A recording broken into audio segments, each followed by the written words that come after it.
Gracias, Domingo. El comentario colectivo de hoy se refería a la actualidad política de América en función de referirnos a dos casos, a Colombia y a El Salvador. Y yo creo que ambos casos son una alerta y un material que nuestro presidente tiene que tomar en cuenta. ¿Cómo caracterizamos estas dos experiencias? Una, Colombia.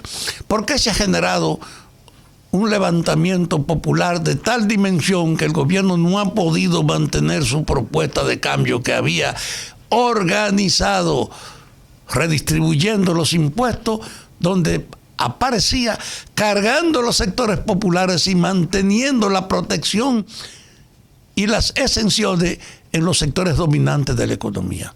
Hay una característica del Estado, que es poner el gobierno al servicio del capital, que es poner el gobierno al servicio del mercado, que es convertir los funcionarios públicos en agentes de los grandes capitales.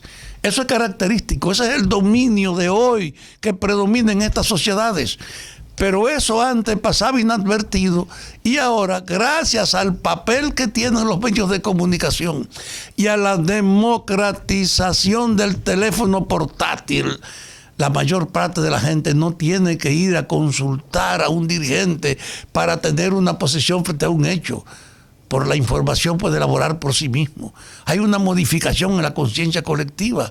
El nivel de participación de las masas podía reducirse a una campaña para tú arrastrar y convencer a la gente de que aquí había una propuesta en la calidad del que la aportaba, aunque tú no conocieras ni siquiera sobre qué base era que él iba a trabajar.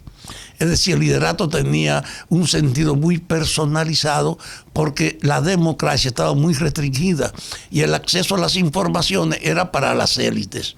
Hay un cambio impuesto por la realidad del mundo en que, facilitado por los medios de comunicación, cada vez más sectores populares adquieren la autonomía de entender por sí mismos sin que le expliquen la razón de las medidas de las que ellos son objeto.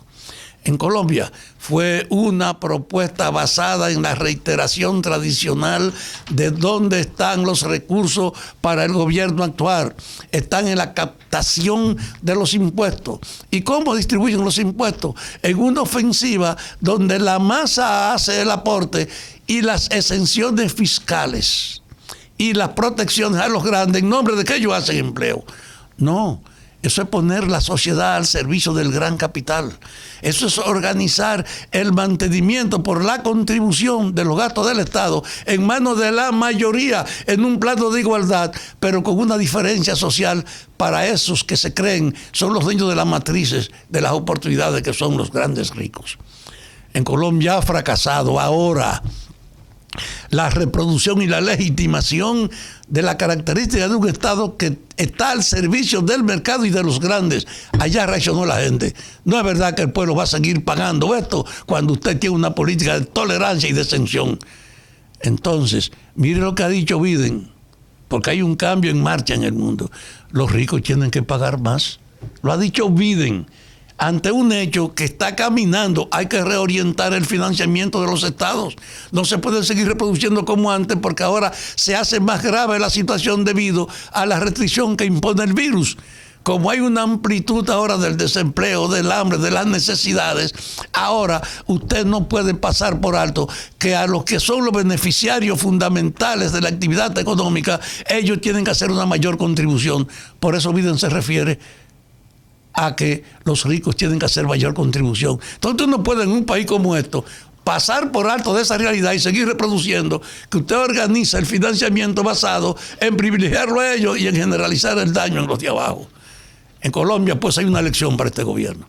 Usted no puede, ahora que plantea una reforma, pasar por alto esa lección de Colombia. La de Salvador es que, basado en la importancia y en el reconocimiento que tiene el líder, él ha creído que puede ignorar la institucionalidad y decidir por sí mismo, al margen de su parecer y de sus nociones de lealtades sociales, qué hacer. Y ha anarquizado a base de que se ha metido con todos los poderes, ha centralizado la autoridad y ha roto algo que era la tendencia a la afirmación democrática de estos procesos.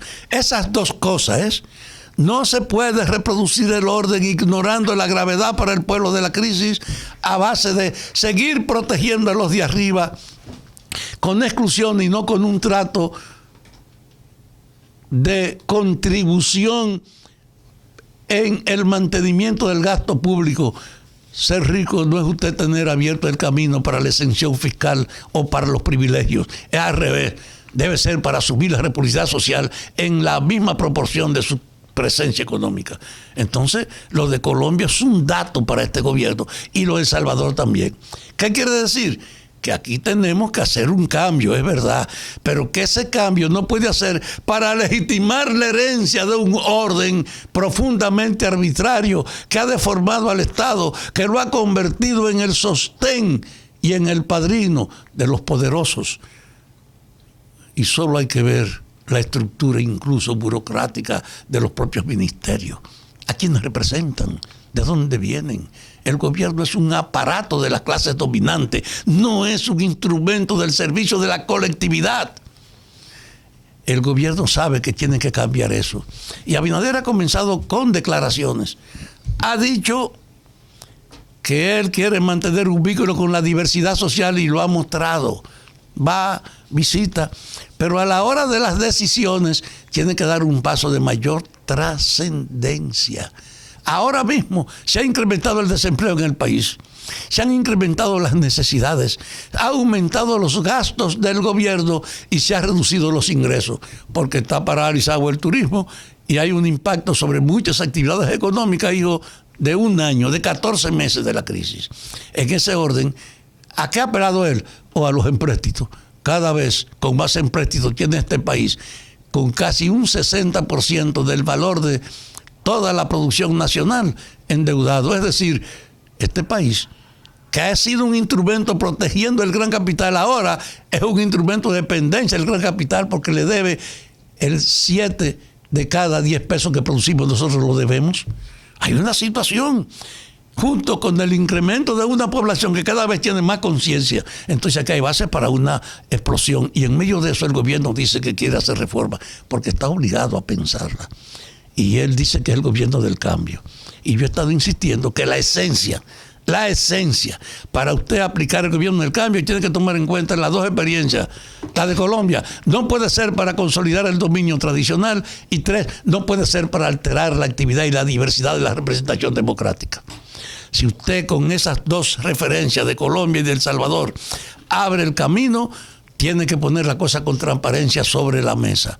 Y ahora mismo que está por discutirse aquí de que una política fiscal, yo quisiera que esos responsables sepan que no es verdad que nos pueden engañar a nosotros organizando una propuesta que excluye de la participación, que fomenta el privilegio en lo más poderoso, que no les pide a ellos una contribución a tono con su significativo poder que tienen y que quieran transferir a la mayoría entonces, con la diversidad de los impuestos, el costo operativo de este gobierno. Defienda, presidente, pues, su política de cambio, sabiendo que hay que modificar el compromiso económico de toda la sociedad, tomando en cuenta que ahora el pueblo, el que era el aportador principal, tiene las peores de las situaciones por el incremento del desempleo, por el empeoramiento del costo de la vida. Y al mismo tiempo, entonces, usted necesita tener también un ambiente de paz mientras hace esa tranquilidad. Y yo le he dicho, el cambio suyo no es para fomentar la confrontación, sino la cooperación. Por eso es un buen llamado decir que hay que entenderse con la gente, que hay que lograr que cualquier modificación sea vista como una garantía para la gente. Por ejemplo, una referencia a la policía. En la policía se ha organizado un cambio que la gente cree, pero ese cambio se anunció después de un acontecimiento, de un crimen que creó una reacción pública y hay una coincidencia. El cambio no se organizó a propósito de eso, pero coincidió con el crimen y entonces aparenta que es volcándose por la policía en una labor de exigencia y se crea una comisión de 25 civiles en la que no hay un solo oficial. Y eso crea entonces la noción en la propia policía, nos van a acabar. Han puesto un grupo de civiles que nos dirijan. Y yo les digo, miren, Hay que evitar la inseguridad y la desconfianza de las instituciones de poder, de la policía y de las Fuerzas Armadas. Y hay que convencerla que tenemos que cambiar, pero que el cambio está hecho para mejorarle la vida a ellos, para mejorarle la vida en ingreso, en protección, en capacitación, para que tengan una conducta más aceptada por la gente y menos repudiada. No puede pretender usted decirle a la institución que el cambio viene para liquidarla y para superarla. Llevar la idea de que el cambio implica un mejoramiento de los miembros facilita la paz y la cooperación. Dejar de lado el hecho de que el anuncio de la reforma es una amenaza para su estabilidad fomenta desde la indiferencia hasta la actividad y el laborativo opositor. Por eso, Abinader tiene en este momento una lección de fondo en Colombia, en El Salvador y en el orden con lo que debe abordar un cambio que es imprescindible y además que es general y que hay que hacerlo rápido, pero no se puede fomentar la desconfianza en los participantes, en las instituciones, sino la conciencia que hablar del cambio en este país es luchar por ver cómo ampliamos el mejoramiento, no cómo incentivamos la angustia de la gente. En ese orden, cambiar ahora es respetar la institucionalidad democrática y no repetir los errores del pasado. Ojalá nuestro presidente sea consecuente manteniéndose en ese camino.